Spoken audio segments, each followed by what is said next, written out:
गीत बड़ा पुरान है लेकिन बहुत ही लचकदार है। नाम किसे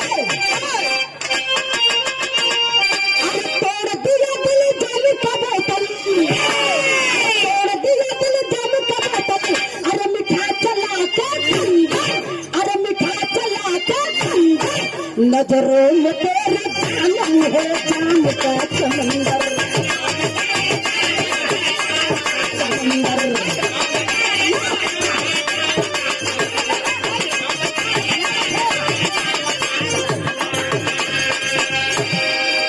भैया। लेकिन बिरहाम कभी भाव लिखला नहीं, माटी का तन है। हर आदमी का माटी का शरीर है, माटी के तन पर घमंड कैसन। लोग अमृत लोक में आयल है तो एक दिन सबके जाए के पड़ी, लेकिन भैया बाबू लोग बताइला कि माटी के शरीर पर आदमी के कबो घमंड न करे के चाहिए। ना तो माटी का तन ही मटिया में मिल जाए भैया जगमोहन। एक दो भाव हो कहल गिल कैसे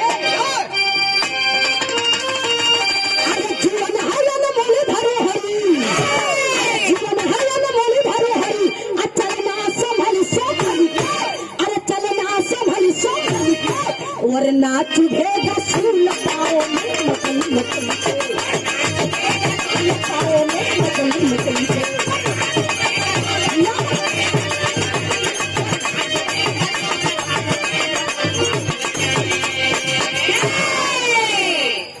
जैसे हमार कहानी शुरू हो गल बिरहा का कहानी कहकर हम मास्टर पैसा बनाए के आवे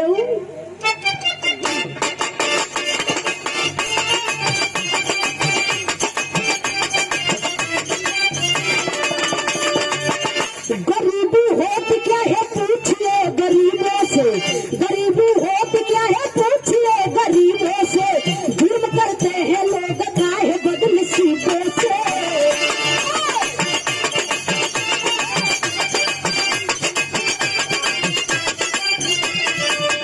प्रांत बंगाल में गछी विधवा का डेरा है, बेटिया का लेपी सोना का होता सपेरा है।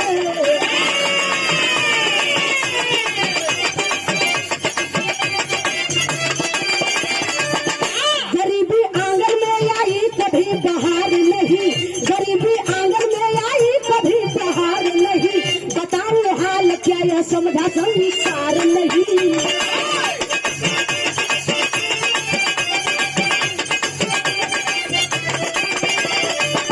कभी भूखे कभी पानी पे दिन बिताते थे, कभी भूखे कभी पानी पे दिन बिताते थे, मगर दुनिया वाले से असमत को छुपाती थी।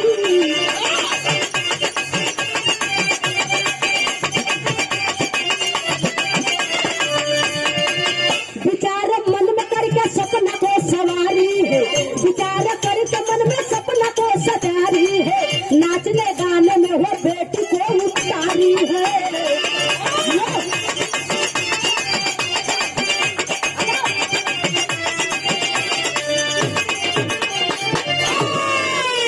अरे भैया बात के समझ लीजिए, कहानी बताओ गए प्रांत बंगाल से कहानी लेवल गई। वही प्रांत बंगाल में एगो माई है जकर नाम बताओ गए विधवा गाछी। एक बिटिया है, मालिक बड़ा सुघर बिटिया दिले हो। माई दूसरे को चूल्ही बर्तन कह के अपन जिंदगी अपने बिटिया का बितावत थी। मन ही मन में सोचा थी कि मालिक हमार तो कैसे दिन बीत गल, लेकिन हमरे बिटिया के कैसे दिन बीती। ये सोच के भैया यार अपन समय काटे लगली, बितावे लगली। धीरे धीरे मन में खे ज्ञान आयल के काहे न कोनो कला सिखा दे। अगर कोनो कला हमार बिटिया सीख जाई तो मन का गरीबी दूर हो जाई। देखे बाबू कलकत्ता शहर में जा करके विधवा मतारी गाछी अपने बिटिया के बड़ी प्यार से बेटी के नाम रखले ही सोना। जाय के बिटिया के संगीतालय में नाम लिखवा देली नाचे और गावे का। बिटिया यार कला सीखे लगल। धीरे धीरे जहाँ जहाँ अपन कला करे बदे नाचे गावे बदे के जाए तो चर्चा होवे लगल है। अगर चर्चा होवे लगल तो देखा कहाँ कहाँ पर चर्चा हो तो मास्टर बिरहा में एक गीत के नमूना लगल है।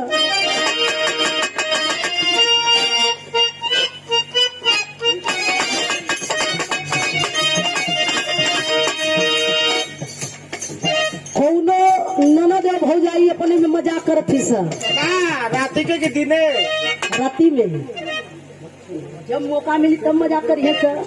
भौजाई ननद के खोद के मजाक कैलस कहाँ खोदला सो? तोरे कपारे में। हाँ कहत है का ननदो कैसन बड़ा उदास हो। अरे बा सब ननदिया बतावतिया का कदे ना क्या अरे के करा खातिर करब भौजिया काटी के करब सैया यार बगैले ना और जरूरिया बगैले ना तक पर के करे तो भेल सैया यार बगैले ना।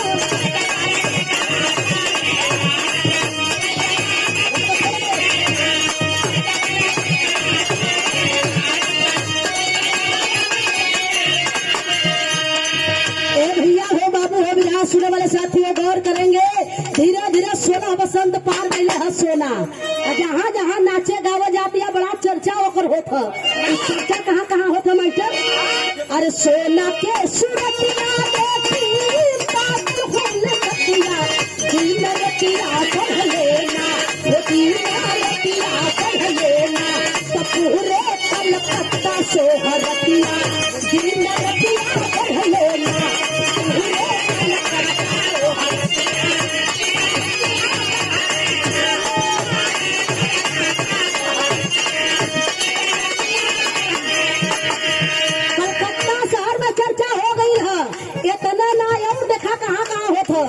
यूपिया बिहार दिल्ली भैले बड़ा नमवा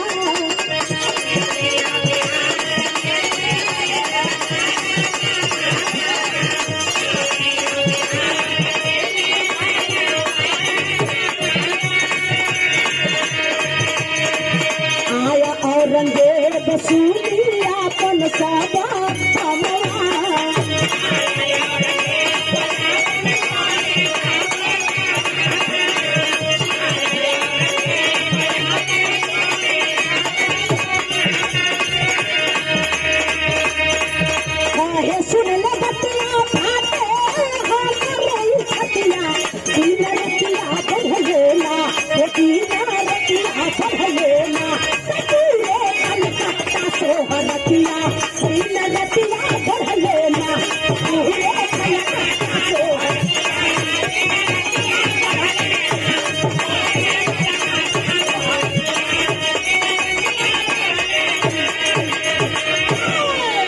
भैया जब खबर पूरे यूपी में दिल्ली में कलकत्ता शहर में और से अपन नृत्य कला दिखा करके नाच करके कार्यक्रम से अपने वापस लौटल है नर्तकी सोना दुनू के रास्ते में भेंट भइल है। हर दिल्ली का राजा औरंगजेब शाह और हर नर्तकी सोना का जब दोनों को मिलन भइल है मुलाकात भइल रास्ते में जब औरंगजेब शाह देखा है वो नर्तकी को तो देखते रह गया बाबू। सोच रहा है मन में कि जितना हमने नाम सुना था उससे ज्यादा मालिक इसका खूबसूरत बनाए हैं। ये सोचत बाबू तुरंत औरंगजेब शाह अपने राजधानी में लौट के आल है। अपने राजधानी में लौट के आल तुरंत पार्टी लिखवलस पार्टी लिखवाई के और तुरंत बाबू देखे वो पतिया में लिखवाई के औरंगजेब शाह अपने राजधानी से कलकत्ता शहर में वो नर्तकी सोना के घरे चिट्ठी भेजवले है। और चिट्ठिया में देखे का लिखले माइटे बिरहा में गीत बदल गई है।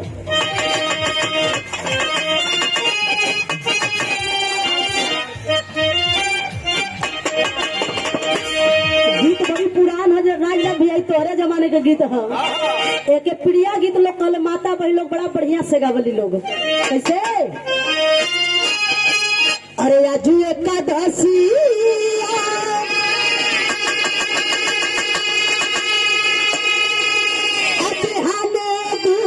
दसिया तेरसिया के अरे तेरसिया के ना बाबा मंगलन गगनवा तेरसिया के ना बाबा मंगलन गगनवा।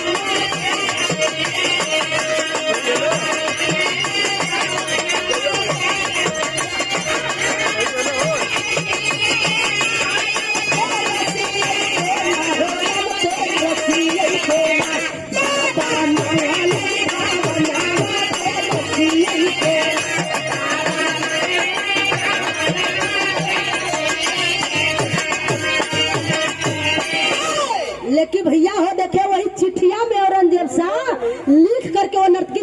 भेजवाया है। क्या लिखा है मास्टर?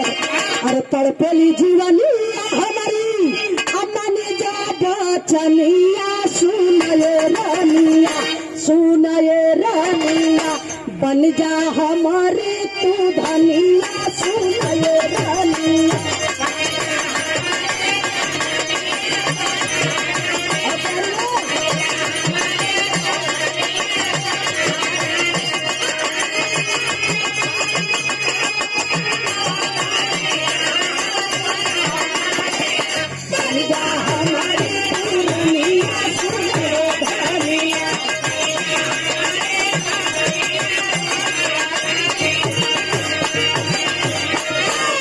तोहरे बिरह में नहीं आवेला चयनवा, अनिक से परान गोरी कराना बहनवा।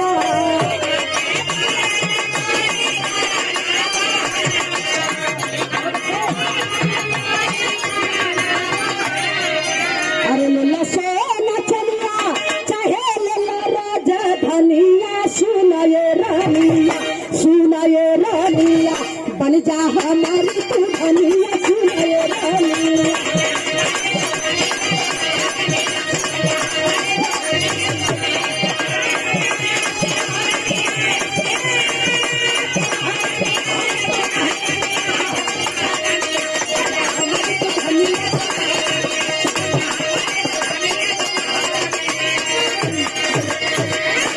औरंगजेब पतिया में लिखवाले हो के नाचने गाने का काम सब छोड़ दो और हमारी रानी बन के हमारे राजधानी में चली आओ। ए भैया जब पाती पौले हम नर्तकी सोना पतिया पौते हो भैया, जब पढ़े लगल है पढ़ते वही सोना कलकत्ता शहर में जा करके बाजार में खड़ा होके रोवे लगल हो। और रोवे लगल हो तो देखे का कहत है मास्टर, विराम यहाँ गीत बदल गए हो।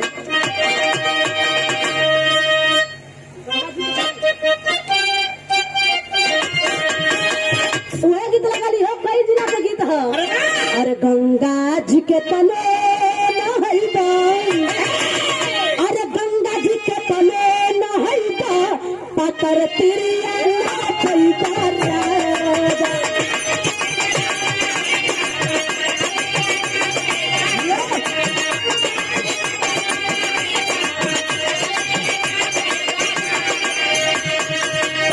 तो गीत है बाबू, लेकिन नर्तकी सोना जब औरंगजेब शाह का पाती पाई है वो पतिया के देख के पढ़त है रोवतिया। अरे पतिया पढ़त सोना रानी, अरे पतिया पढ़त सोना रानी, छलक जाला अखिया से पानी।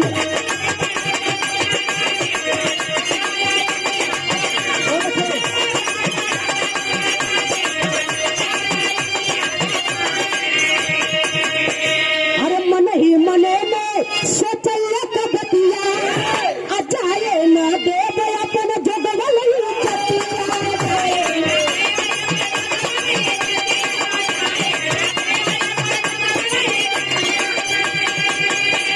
अरे बोलल बात मधुरी पानी, अरे बोलल बात मधुरी पानी, छलक जाला अखिया से पानी।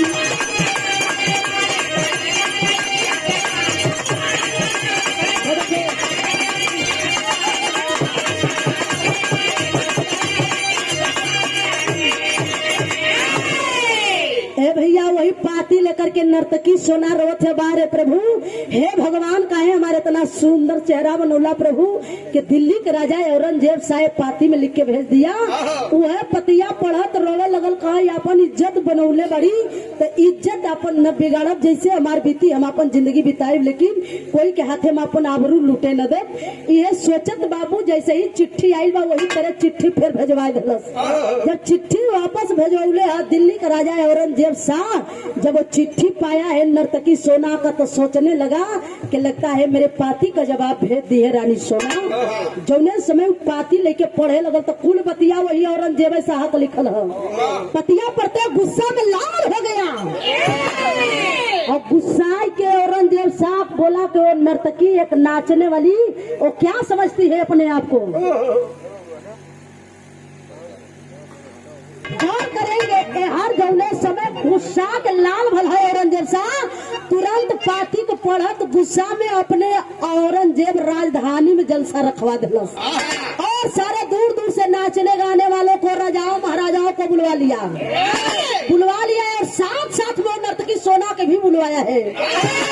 और जब बुलौले सब केहू जुटल है महफिल में बाबू औरंगजेब शाह के दरबार में सब कोई राजा महाराजा सब बैठल हो कार्यक्रम शुरू हो गल बा बतावल जाला चाहे बढ़िया नाचे वाली हो चाहे बढ़िया नाचे वाला हो चाहे बढ़िया गावे वाली हो चाहे बढ़िया गावे वाला हो जो बढ़िया कलाकार नहीं उ लोगन के लोग पीछे नचावा लगावा वाला छोट मोट जितने कलाकार रही पहले लोग शुरू कराए दे कार्यक्रम शुरू हो गल सब केहू नाचे गावत हो नाच गाय के सब अपन अपन कार्यक्रम जब समाप्त कैल से तो नंबर 1 नर्तकी सोना का आयल हो भैया जब नर्तकी सोना का नंबर आयल सज बज के जो ही मंच पर चढ़ल है एक बार तो झूम के नचले हो तब तक जितने महफिल में बैठे रहे सारे लोग देखलन कलन है भाई तो लड़कियां जितने खूबसूरत है उतने बढ़िया नाचत और गावत है।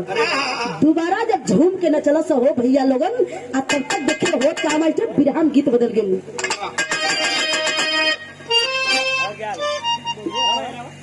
हो देखे जौने समय दोबारा न चले है तब तक औरंगजेब शाह करता का है अपने दरबार में विराम गीत बदल गई मास्टर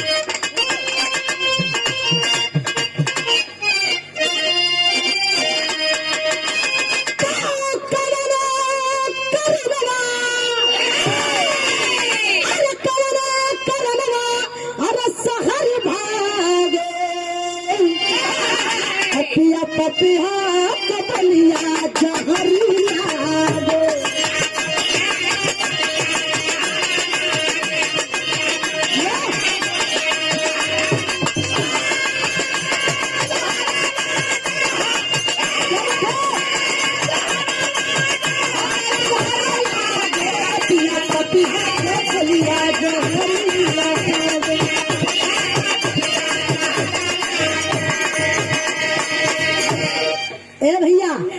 गीत है सुने वाले बाबू लोग तैसा गौर करी है जौने समय दोबारा जब झूम के न चले हम नर्तकी सोना वही समय देखे यार औरंगजेब कैले का है मास्टर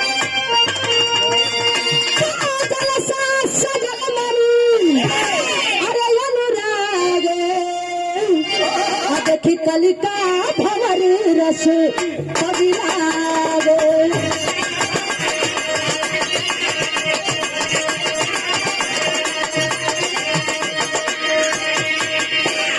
ए भैया जो ही दोबारा न चला तब तक औरंगजेब नीचे बैठ करके नाच देख रहा था कार्यक्रम शुरू है छटक के पहुंचल हम मंच के ऊपर और जब मंच के ऊपर पहुंचल है भर अखबार में पकड़ना चाहता है नर्तकी सोना को तब तक नर्तकी सोना छटक के दूरी हट गई पुलिस कह रहे राजा आप तो दिल्ली के राजा हैं आपके ऊपर शोभा नहीं दे रहा हम तो एक नाचने वाली है लेकिन आप क्या कर रहे हैं हुजूर ये आपके ऊपर शोभा नहीं देगा सर क्या कर रहे हैं आप तब तक औरंगजेब फेन पकड़ल चाहता तब नर्तकी कले है अरे बोली है सोना तब मधुर बचनिया हम है गरीब नहीं चाहे राजा धनिया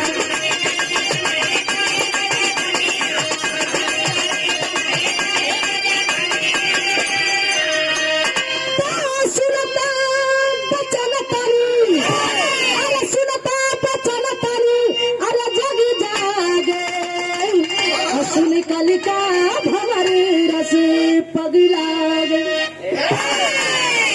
ए भैया जब छटक के हटल कलश के राजा ये क्या कर रहे हैं आप हम गरीब है हमार पैसा है नाचे गावे वाला के लेकिन हमारो इज्जत है सरकार ऐसा आप काहे करत हुआ इतनी पतिया का तुरंत अपन कार्यक्रम बंद करा दिला ढोल हारमोनिया बांध के चले बदे तैयारी के लिए जब चले बदे नर्तकी तैयारी के लिए तब तक औरंगजेब डांट देता है नर्तकी तुम एक नाचने गाने वाली हो क्या समझती हो अपने आप को क्यों नहीं मेरी बात मान रही हो क्या चाहती हो तब बाबू देखे नर्तकी सोना बहुत बढ़िया बात देखे कले हो बिरहा में गीत बदल गए उस्ताद तोहरे ही जवानी वाली तर्ज लगे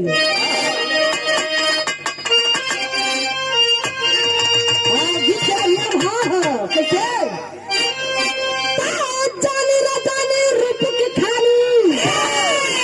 बदलुआ समान अरे बदलुआ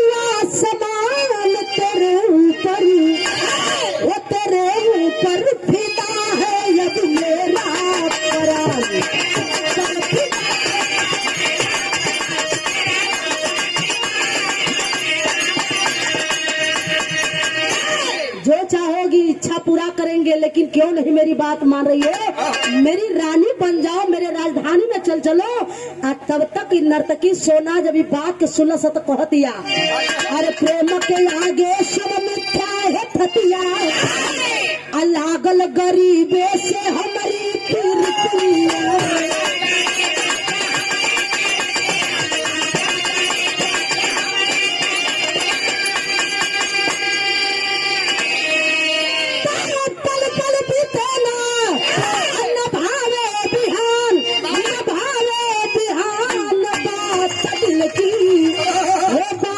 दिल की राजा तू दिलवे से जान। अरे राजा, हमारी इच्छा जानल चाहत हुआ, तोरे राजधानी में जाके रहल चाहिला हम। ऐसा हमें सोना चाहिए, राजधानी तो हारना चाहिए। हम गरीब है, एक गरीबे से हमार दिल लगल है। ए बदे हम तोरे राजधानी में ना जा सकीला, ना तो तुहार हम रानी बन सकीला। इतना कहत बाबू जौने समय चला लगल हर नर्तकी सोना अपन साज बाज बांध के, तब औरंगजेब पूछा है कौन है तेरा आशिक, क्या नाम है उसका। तब सोना कलश के हमरे आशिक को, हमरे मर्द का नाम जानना चाहत हुआ ना, तो जौन मंच पर तबला बजावत उनका नाम है शहजाद। वो गरीब घरे का लड़का, हम गरीब घरे का बाड़ी, वो है हमारे दुनिया में। वो नहीं हमारे बदे सब कुछ हो राजा। ए बदे हम तोहार ना बात मान सकीला, न तोहार रानी हो बन सकीला। जब शहजाद का नाम सुना है औरंगजेब शाह, तुरंत अरेस्ट करवा लिया है। साथी हुकूमत चलते है, अरेस्ट करवा लेला शहजाद के, ले जाए के काल कोठरी में बंद करवा दिलस। काल कोठरी में बंद करवाए के हो भैया, वो शहजाद के ऊपर तन से कोड़ा मरवावे लगल है। तन पर जब कोड़ा मरवावे लगल है, इतने नाक तन पर कोड़ा मरवाते हुए आदेश कर दिया कि जब तक इसका प्राण नहीं निकल जाता है तब तक कोड़ा मारते रहोगे, और ऐसे भी नहीं इसका प्राण निकला है तो दोनों नैन निकाल लो, दोनों कलेजा उसका फाड़ के कलेजा निकाल लो। यही आदेश कर दिलस हो भैया। जरलाद ले गिलन है, आ जरलाद जब ले गिलन से काल कोठरी में बंद कैल हस, तन पर कोड़ा मारे लगल बाबू। कोड़ा मारत हुआ शहजाद रोवत ह, तड़पट ह, वही जेल कोठरी में हो भैया। तब तक मारत मारत जल्लादन से जब प्राण ना छुटल तब वह काम कैले से बाबू नैन निकाले लन, करेजा निकाल ले हो भैया। आ करेजा जब निकलवा ले सब पापी वो शहजाद के औरंगजेब शाह, तब बाबू नर्तकी सोना के पास दोबारा जब गयल बा, तो एगो बात कहे लगल। तब देखिए हो का मास्टर तेरी के भाव लगल है। अरे दीपक बिन सुन लागे बखरी, अरे दीपक बिन सुन लागे, अरे दीपक बिन सुन लागे बखरी, तकल पे बिरह बियोगी हरे दुख न के।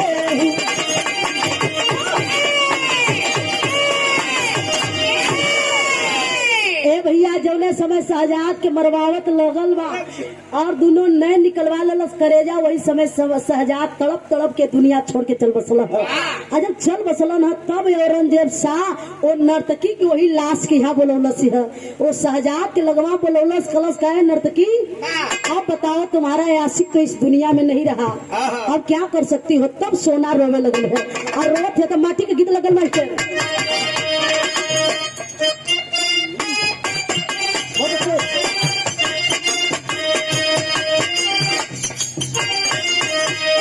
अरे भोला से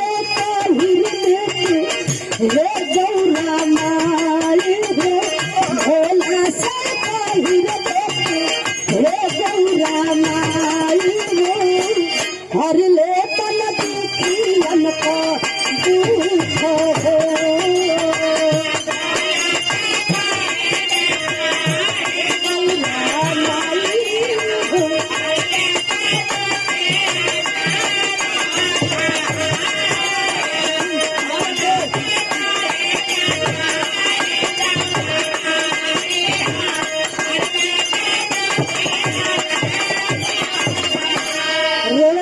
सरकार जे हमारे बदे दुनिया में हमार सहारा रहल तो दुनिया छोड़ के चल गए। आप आदेश करल चाहत हुआ हम सुनब, लेकिन एक हमार बात सुन लिहा। कहत ये का कदे मास्टर, रोवेली सोनर घर घर बरसना दरिया भैया, रोवेली सोना घर घर बरसना दरिया हो, लुट ले हल्ला से रे होशी।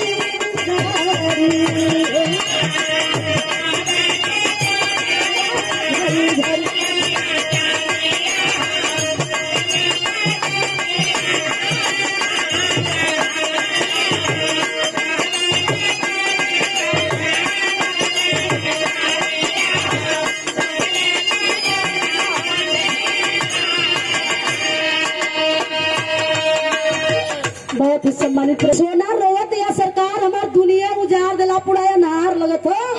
हम बात आपका मानव लेकिन एक बात तो सुने के पड़ी। अरे भगिया के बगिया में अगिया लगवला हम हन गरीबवन का दुखवा भगवला लुट ले हला हमारा के असियन से भीग गई सोना काया करिया हो असियन से भीग गई सोना काया करिया हो सुन ला गई पूरा सना कारी हो।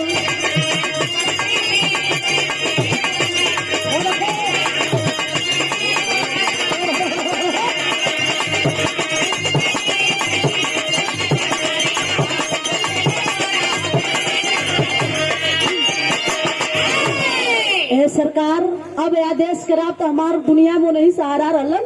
अब तो दुनिया छोड़ के चल गए। मैं आप बतावा आपका बात हम मानव लेकिन तुम्हें एक हमरे सवाल का जवाब देवे के पड़ी। वो का जवाब देवे के पड़ी सवाल के लिए सब भाव लगल पकड़ में बैठे।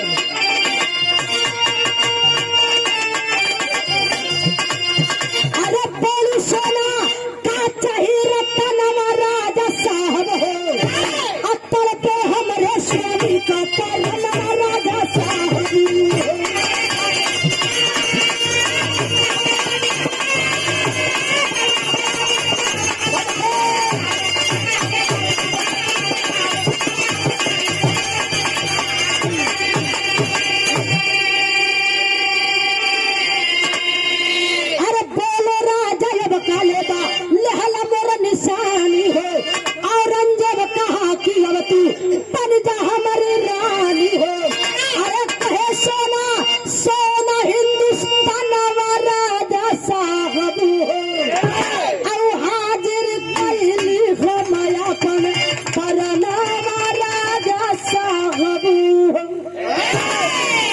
सरकार बतावा आखिर आप हमारे पीछे इतना काहे दीवाना हो गिला कि हमार पूरा दुनिया अनहार के दिला पूरा दुनिया उजाड़ दिला। अब हम केकरे सारे अपन जिंदगी बिताई वो सरकार। उस समय राजा औरंगजेब साहब कहा कि अब तो तुम्हारा आशिक नहीं रहा अब तो मेरी बात मान जाओ मेरी रानी बन के हमारे राजधानी में चल चलो। औरंगजेब की बात सुनल कौन तोहार रानी बने बदे तैयार है तोहार रानी बने बदे तैयार है सरकार। लेकिन पहले आपके बतावे के परी के हमरे शरीर में कौन ऐसा अंग तू देखला कितना दीवाना हो गया कि हमार पूरा दुनिया उजाड़ के अंधार के दिला बतावे के परी। तब औरंगजेब सवाल का जवाब दिले हो कि तुम्हारे शरीर का 3 अंग मुझे बहुत खूबसूरत लगा इसलिए मैं तेरे पीछे इतना दीवाना हुआ। कहा शरीर का हमारे 3 अंग वो कौन 3 ठे अंग हो साहब कैसा बता देता। उस समय बाबू बताओ था आला का भाव लगल मास्टर।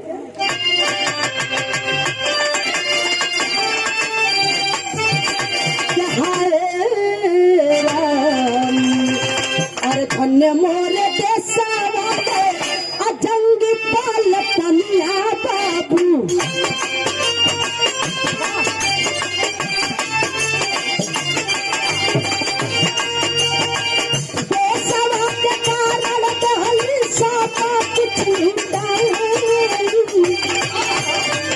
बोली सोना प्यारी निकला गए रजनी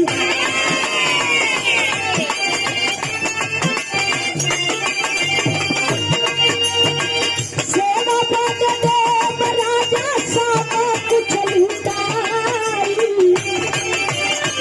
बोला राजा जो बन भाव मनवा रही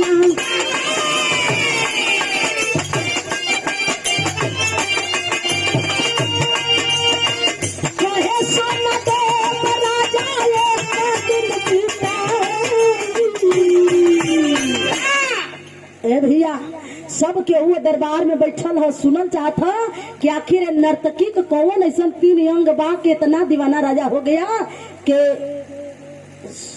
बता रहा है कि आखिर 3 अंग है कौन।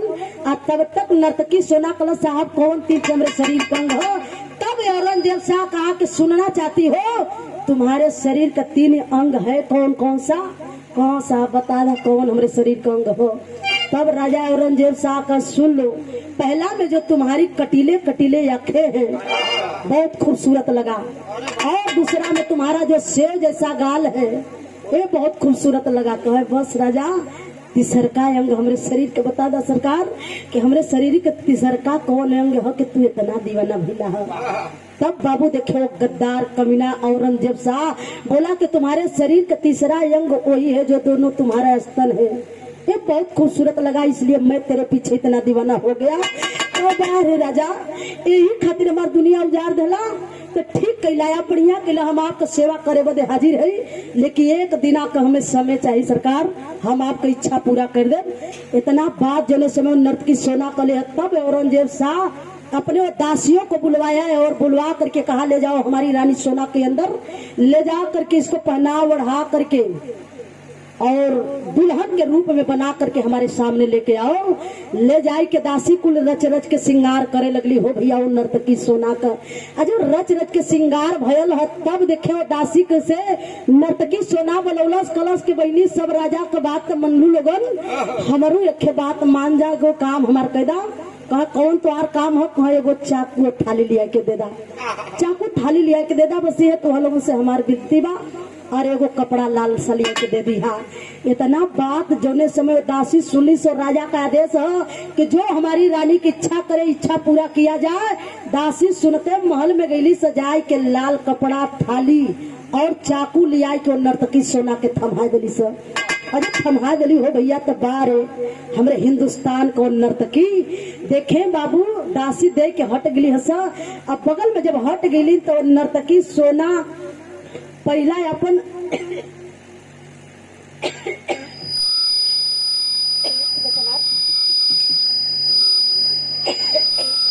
स्तन कटले हम और दोनों गाल अपन कटलस और दोनों नैन निकाल दिलस हो भैया। निकाल के वही थाली में सजाए के लाल कपड़ा से ढाक दिले से लोहू लोहान में छटपटाए लगल है। छटपटा तो धरती माई पर गिर पड़ल है नर्तकी सोना कलश के ला ये ले जाए के राजा साहब के दे दा लोगन।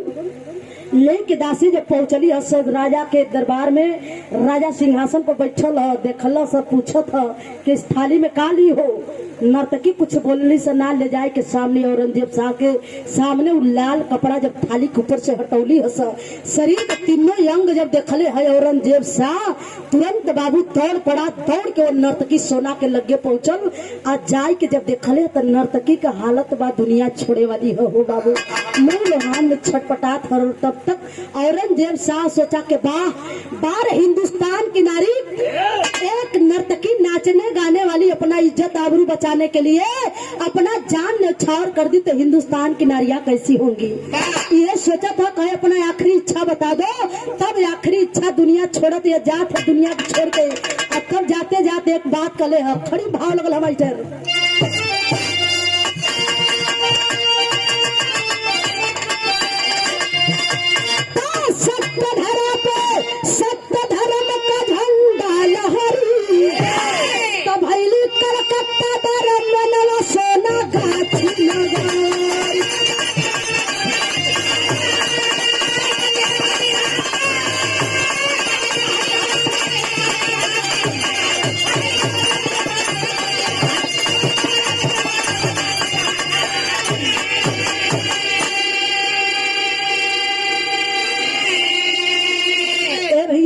गौर करेंगे बाबू कलश नर्तकी के हम तो दुनिया छोड़ के जाती लेकिन राजा साहब एक काम करिए कि हमरे माई के नाम इतिहास में कायम हो जा।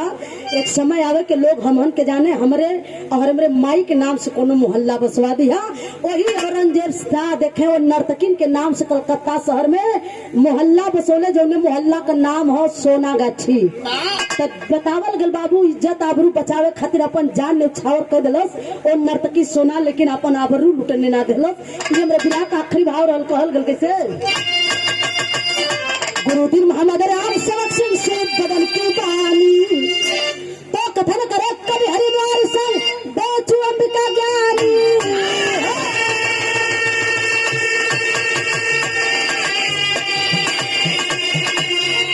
अरे दीपक बिन सुन लागे बकरी दीपक बिन सुन लागे बकरी तो उषा जगमोहन बिरहा में